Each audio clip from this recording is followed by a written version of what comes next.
Welcome to Mythos AI, your source for Cliff's Notes on complex subjects. Join Anna and Phil for yet another engaging conversation. We often think about AI as, a tool that we direct, something we build and tell what to do. Right, we're usually in the driver's seat. But what if that started to shift? What if AI began maybe taking a more active role in shaping its own development, almost like it's learning to refine itself from the inside out?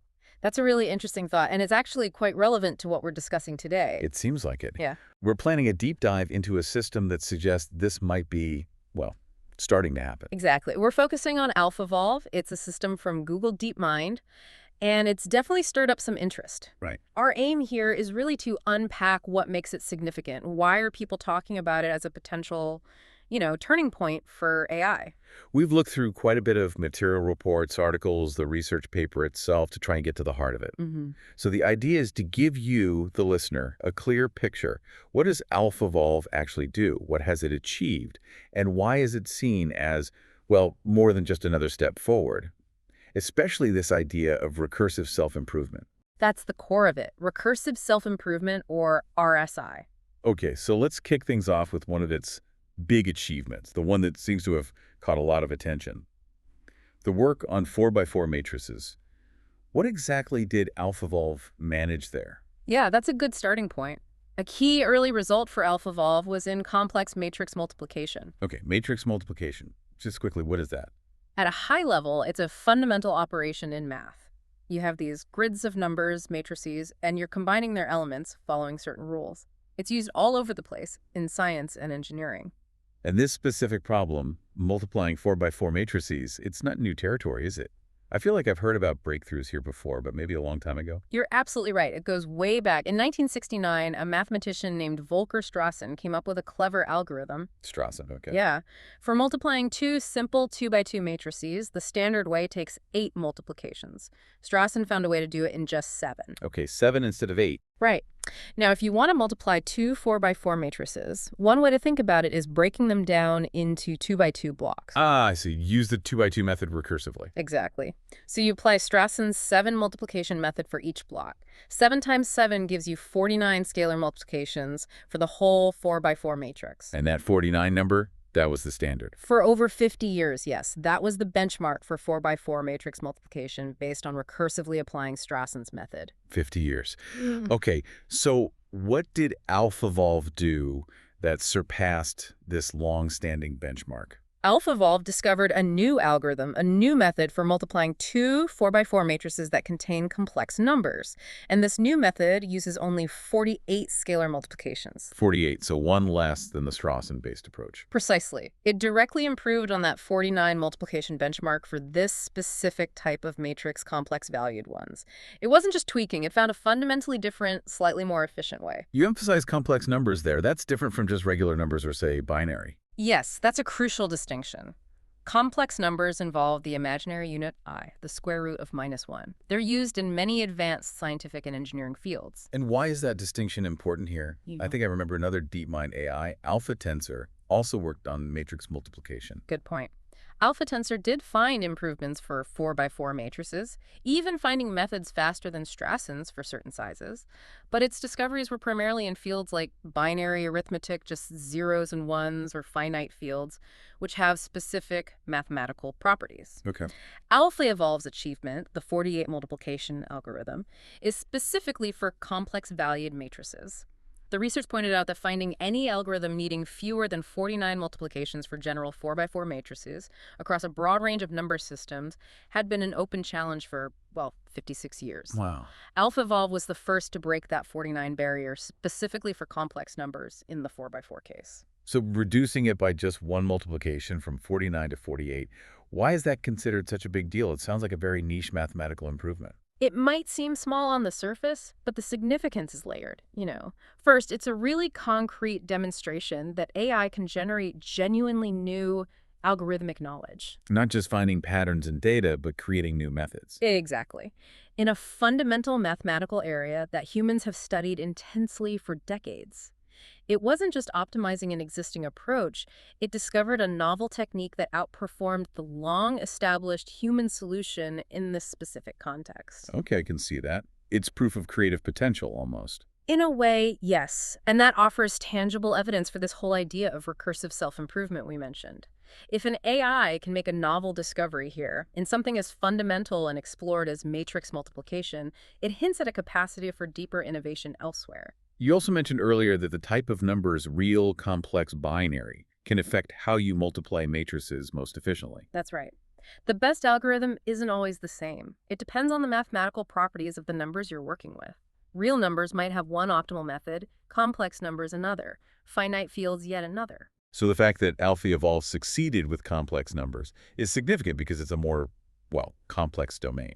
It demonstrates capability within a more intricate mathematical framework, yes, compared to, say, simple binary arithmetic where AlphaTensor also found wins. This result for complex numbers was particularly noteworthy because that 49-step barrier derived from Strassen had stood for so long across many common number fields. Understood. So a validated breakthrough in a complex, long-studied external problem. And you said this lends credibility to AlphaEvolve's other capabilities. What did you mean by that? Precisely. AlphaEvolve isn't just about solving external math problems. The really critical part, especially for the RSI discussion, is that it's also been applied internally. Internally at Google DeepMind. Yes, specifically to improve the training efficiency of Google's own Gemini large language models. The same kind of models that are part of AlphaEvolve itself. Exactly. So the fact that AlphaEvolve could achieve this verifiable, novel result in matrix multiplication, something external and well understood, gives us more confidence when we hear claims about its ability to optimize the incredibly complex internal workings of a state-of-the-art AI like Gemini. Ah, okay. It's like passing a known difficult test gives you credibility for tackling a newer, perhaps harder to measure challenge. That's a good way to put it. It demonstrates a certain level of algorithmic discovery power. Okay, that makes sense. So we understand the achievement. Let's dive into how it works. How does AlphaEvolve actually go about discovering and optimizing these algorithms? What's the mechanism? It uses a really interesting combination of techniques. It brings together large language models, specifically Google's Gemini models, with ideas from evolutionary algorithms. It's a multi-stage process. Let's break those stages down. You mentioned LLMs generating code changes. How did that work? Right. So the first step involves using Gemini LLMs. They actually use an ensemble, a team of models. They use Gemini Flash, which is fast and good for exploring lots of options broadly, and Gemini Pro, which is more powerful and perhaps better for deeper analysis or refinement. So different tools for different parts of the job. Kind of, yeah. These LLMs are given an existing piece of code, an algorithm, and a prompt. The prompt might be something as simple as, improve this code. Just improve this code. Essentially, yes. The LLM then uses its understanding of programming, algorithms, and the context of the given code to generate suggestions for changes.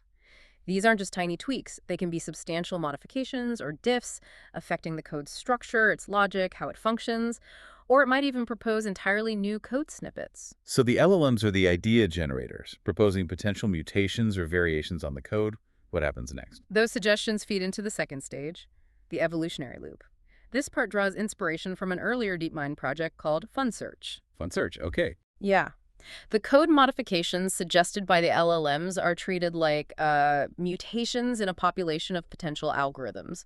An evolutionary algorithm then selects the most promising candidates from this pool. Promising based on what? How does it know which ones are good? That leads us to the third stage, automated evaluation. But sticking with the loop for a second, the evolutionary algorithm looks at the performance of these different code versions, sort of like natural selection. The ones that perform well are more likely to be selected. And those selected ones? They get fed back to the LLMs. The LLMs are then prompted to improve these more successful versions. So you get this cycle. LLMs generate changes, the evolutionary process selects the better ones based on performance, and those better ones become the input for the next round of LLM improvements. Got it. Generate, select, refine, repeat. Now, back to that evaluation stage. How does it actually measure performance? How does it decide which code is better? That's the automated evaluation pipeline. It's crucial.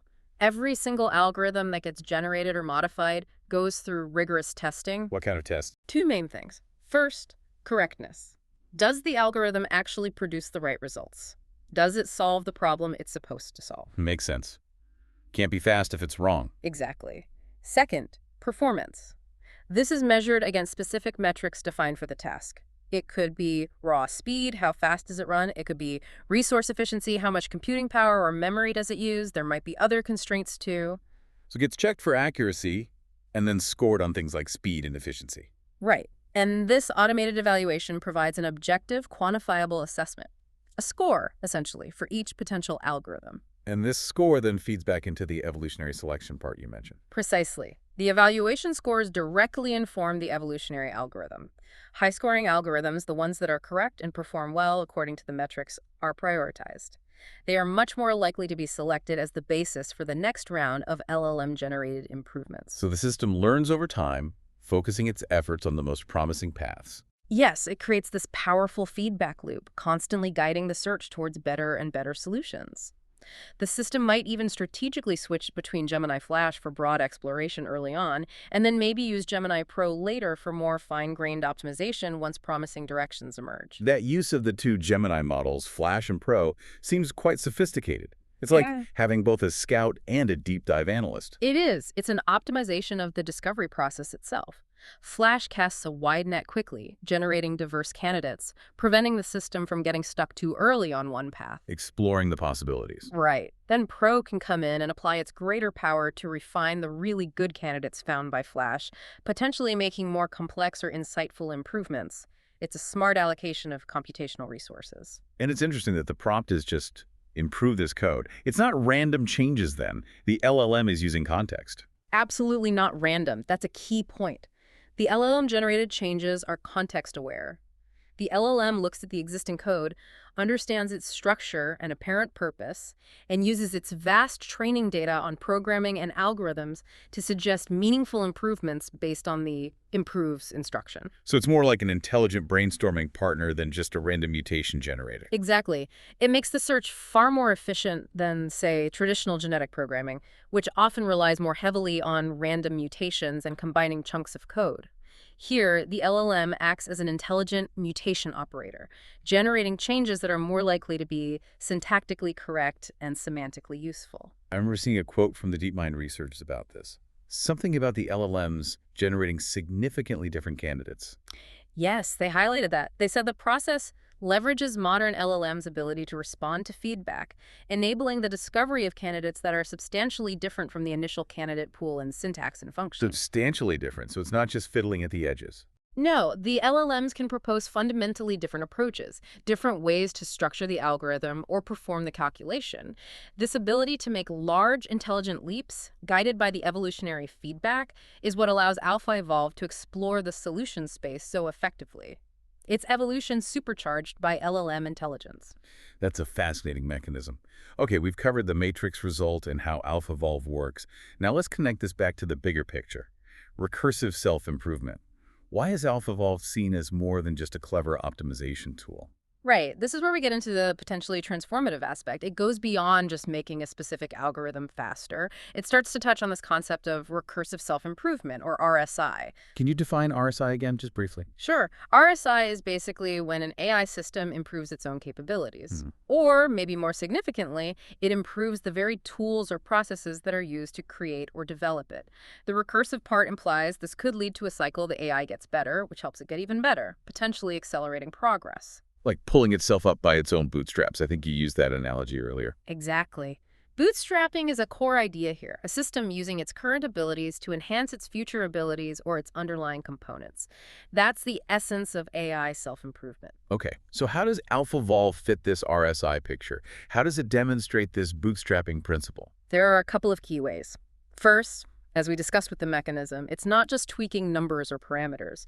It discovers new algorithmic structures. Finding fundamentally different ways to solve a problem. Yes. The researchers noted its solutions can be substantially different in syntax and function from where it started. That ability to generate genuinely novel logic is a step beyond typical optimization. But the really strong link to RSI, the most direct example, seems to be its work on Gemini itself, right? Improving its own foundations. Precisely. Yeah. This is the crux of the RSI argument for AlphaEvolve. It was successfully used to improve the training efficiency of the Gemini LLMs.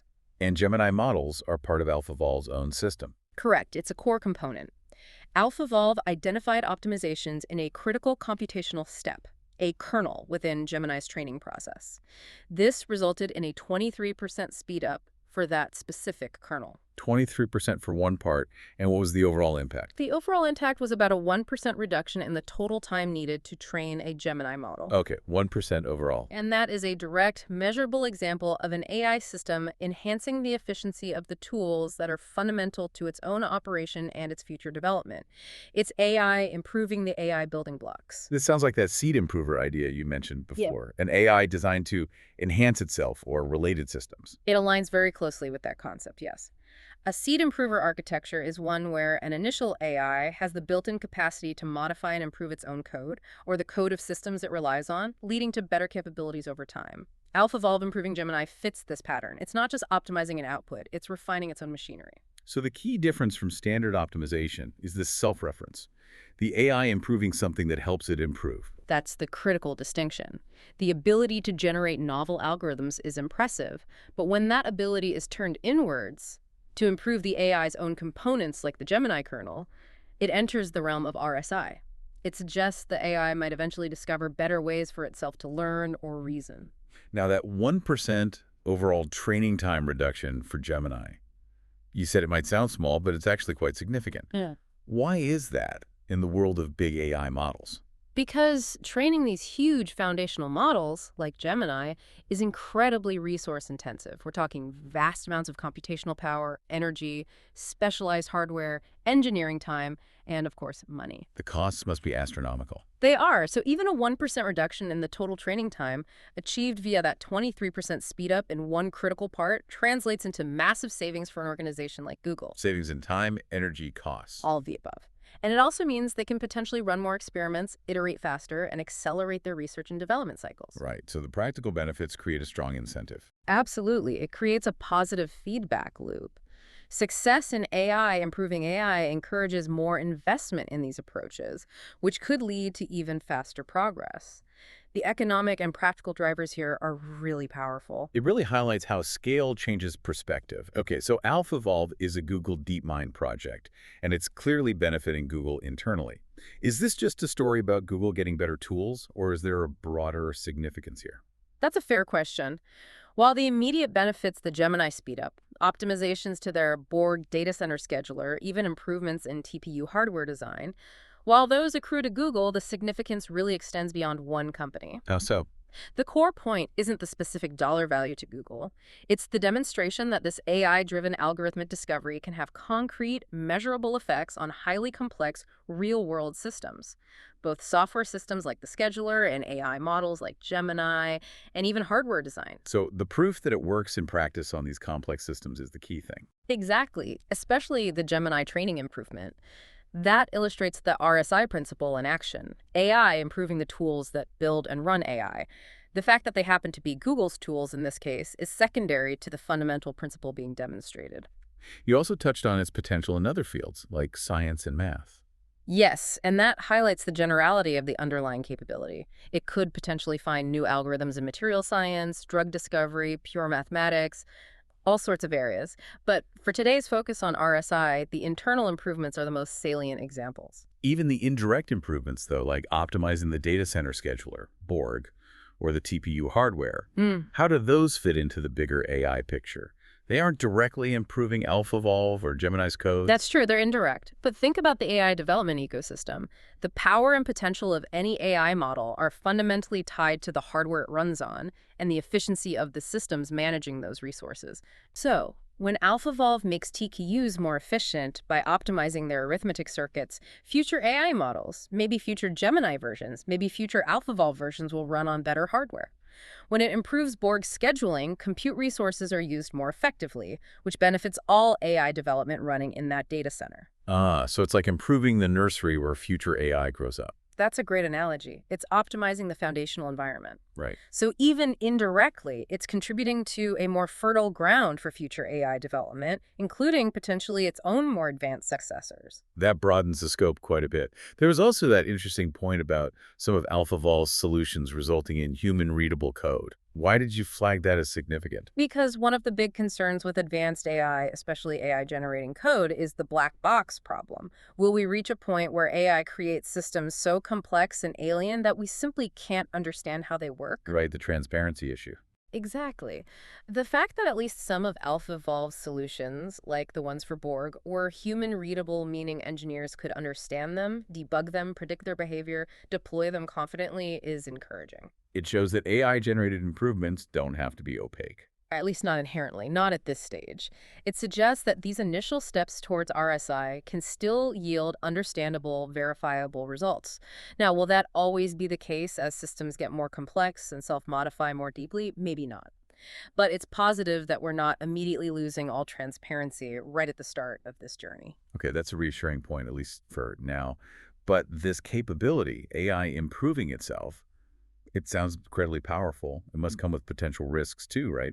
What are the downsides we need to consider? Absolutely. The emergence of systems with even nascent RSI capabilities definitely amplifies certain risks. These go beyond the general worries about AI safety and are specifically linked to that recursive self-improvement dynamic. Let's talk about transparency again. You said some code was readable, but is the risk that future iterations become incomprehensible much higher with RSI? Yes, significantly higher. AlphaEvolve's strength is finding non-obvious solutions. As it gets better at this, and especially if it starts modifying its own core logic over multiple cycles, the resulting systems could become incredibly complex, structured in ways humans don't intuitively grasp. Because it's optimizing purely for performance, not for human understanding.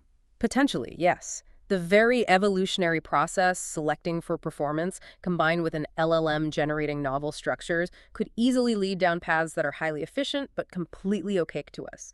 Verifying, debugging, or even trusting such systems becomes a massive challenge.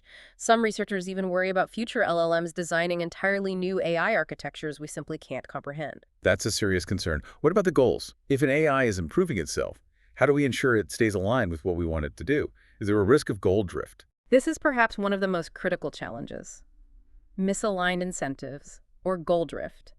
You give an AI a goal, even a seemingly simple one, but as it self-improves, it might find highly effective, unforeseen ways to achieve that goal, potentially developing instrumental goals along the way that conflict with our broader values or intentions. Especially if the goal is very broad, like just improve yourself. Exactly. A general mandate like self-improve your capabilities is particularly risky. How does the AI interpret capabilities? What trade-offs does it make? Because it's modifying itself, any misalignment could become deeply embedded and incredibly hard to correct later. It's not just executing a flawed plan, it's potentially becoming a flawed entity. There are even concerns about concepts like alignment faking, where an AI might appear aligned while pursuing hitting goals. That sounds tricky to manage. Another risk you flagged was concentrated control. What are the issues there? The sheer power of RSI technology means that its development and control being concentrated in just a few hands, whether corporations or governments, raises major societal questions. Like creating huge advantages for some. Yes, potentially leading to massive technological disparities, exacerbating inequalities, or even fueling geopolitical instability or arms races. Who gets to set the initial goals for these self-improving systems? Who benefits from their advancements? Who bears the risks? Issues like equitable access and preventing misuse become paramount. And standard AI risks like model theft or data poisoning become even more critical if they affect a system that can rapidly self-propagate improvements based on flawed inputs. So these aren't just abstract future worries. They're tied directly to the capabilities AlphaEvolve is starting to show. That's the point. These risks stem logically from the demonstrated ability of AI to generate novel solutions and modify its own foundational tools. It really underscores the need for proactive research into control mechanisms, into value alignment, into governance frameworks, right from these early stages. Absolutely critical considerations. Okay, let's try to pull this all together. What's the main takeaway here? What is the core significance of AlphaEvolve in the grand scheme of AI development? I think the primary significance is this. AlphaEvolve provides the first really clear, measurable evidence of AI actively designing and improving parts of itself. Through both external validation, like the matrix multiplication. Right, discovering a superior algorithm there. And, crucially, the internal improvement, like speeding up Gemini's training. Exactly. That internal improvement demonstrates AI taking an effective role in its own evolution. Now, to be clear, this isn't artificial general intelligence taking over. It's not the singularity or an intelligence explosion happening tomorrow. But it is a real step towards recursive self-improvement. It's an undeniable early step, yes. The fundamental mechanism of RSI AI refining the tools that build or run AI is demonstrably happening now, even if it's still in its infancy. So it's moved from just theory to actual practice. And the fact that we can verify these achievements, the math result, the speed up, makes the claims solid. Precisely. AlphaEvolve feels like a documented inflection point. The discussion about AI-driven AI development is no longer purely hypothetical. We have a concrete example with empirical results. Though you've also stressed it's early days. Humans are still very much involved. The process isn't fully autonomous. It's relatively slow right now. Absolutely correct. It's heavily scaffolded by humans. We define the problems, design the overall system, set the evaluation metrics, oversee the whole process. AlphaEvolve isn't sentient or directing its own research agenda, Yeah. but within that human-defined framework, the core loop, the AI generating novel algorithmic solutions and applying them, even internally, that part is AI-driven. The LLMs have limitations, yes, in deep reasoning or unbounded creativity. The evolution is guided by human goals. Yet the key step is happening. The key creative and optimization step, generating and refining code for complex algorithms and applying it to itself, is being successfully performed by the AI.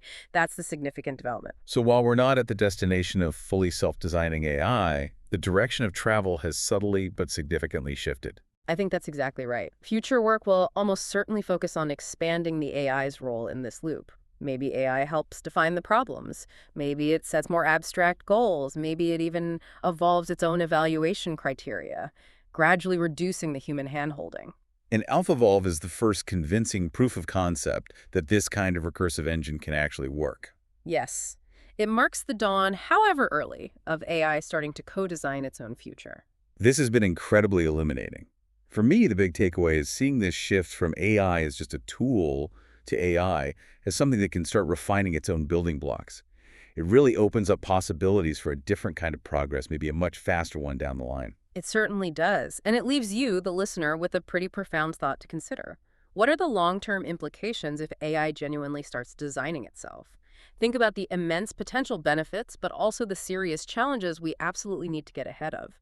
Finding that balance between accelerating progress and ensuring it remains safe and beneficial is, well, the central task ahead. We hope this deep dive has helped clarify some of the complexities around AlphaEvolve and this emerging idea of RSI. If you want to go deeper, the original research and related articles offer much more detail. It's a field that's moving incredibly fast. It really is. Staying informed about these developments feels more important than ever as AI continues its evolution. Thanks for listening to Mythos AI. Stay tuned for more concise insights. And remember to hit the like button and subscribe for future episodes.